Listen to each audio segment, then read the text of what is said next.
inversions. C7. Back to G7. D7.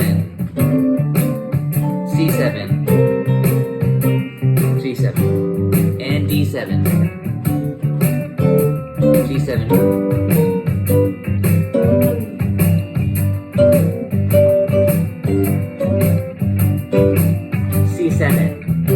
I'm being very strict with just the 7th chords and G7. But I am doing a lot of these little side slippings. D7, C7, G7, D7, G7.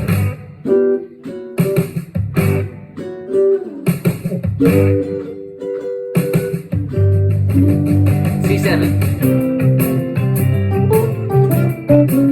G7. Isn't that fun?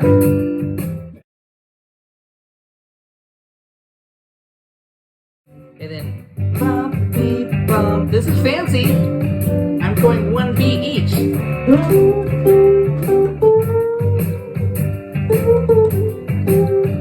G7. And here comes C7. Major pentatonic. And I'm just doing the chord that I'm on at the same time.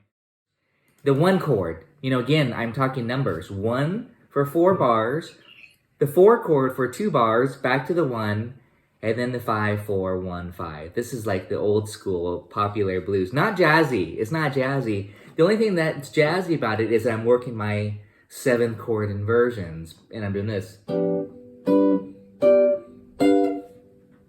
And C7. G7, D7, C7, G7, etc. I mean, that, again, I'm just demonstrating. This is just all dominant 7s. I think the blues is a great place to start for dominant 7 just to get your inversions down. Face value. Face value is you see G7, you play G7. You see C7, you play C7. The hard part is to make sure you know your inversions. I know the trick to that, though, check it out, is here's G7. G, B, D, F.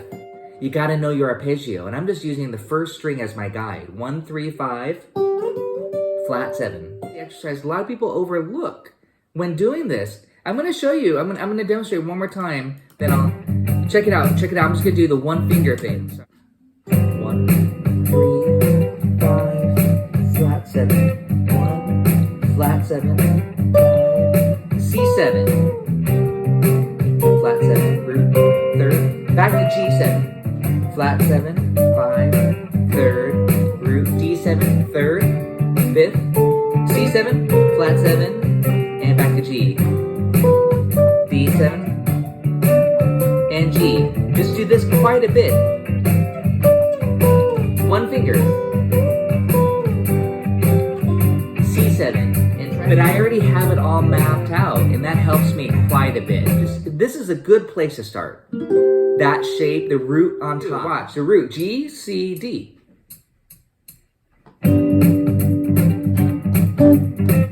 It's almost like bar chords. C7. See? Back to G. This is a lot easier to manage. D, C, and back to G, and D. See the roots here.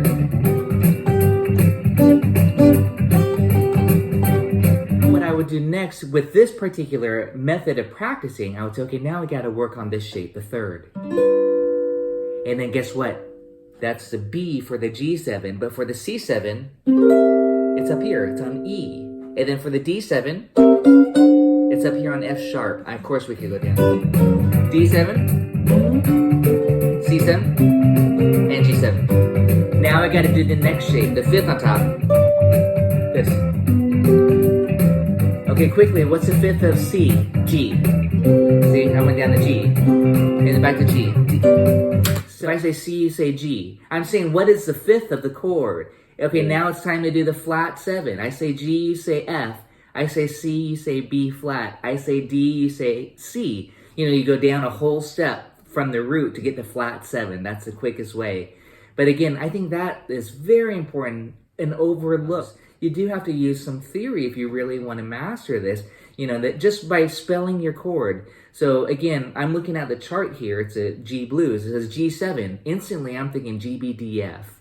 If I see C7, C, E, G, B flat. I mean, it's not spelled for me. That's what students need to do. And then the application. That's G7. That's C7. You know, go through the 3 chords. That's why the blues is a great place to start. Master those 4 dominant 7th inversions. And then we can make them 9s, or then we can jazz it up and throw a 2, 5, 1, you know, turnarounds in, like if you want to go to my jazz blues. But this is just a 12-bar rock and roll style blues, you know, but it's fun.